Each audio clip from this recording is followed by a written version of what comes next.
prvi, drugi red, treći, svi tamo do ćoška vaše da vidi i potpisujete osobu koja treba da primi, ne vaše ime, nego njenu. Da li ste razumeli? Kako ste svi?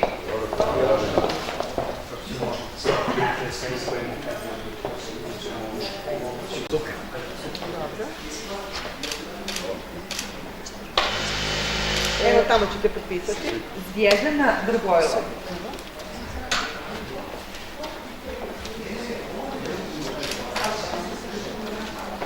Evo i vama damo da potpišem. Borka.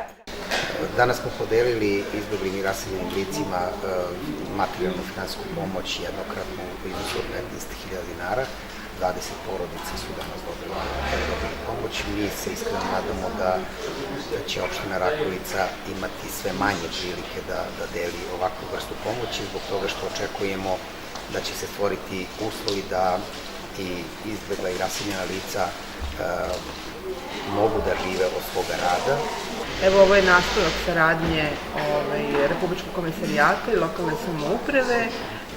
Do sada smo imali i pakete hrane i ogreva, evo sada smo, malo duže su čekale stranke, ali ipak smo uspeli da dobijemo novčano sredstvo iznosu od 300.000 dinara za 20 porodica, iznos je 15.000 dinara svakoj porodici. To su jako ugrožene porodice koje ispunjavaju uslove i koje su baš potpuno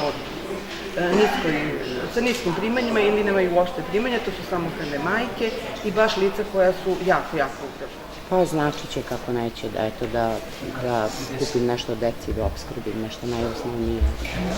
Jeste očekivali ovako nešto? Pa bila su obećanja da će biti jednokratna pomoć i eto, dočekala sam i to. U petak su me baš iznenadili, pozvali, rekli da dođemo ovde, da će uručivanje.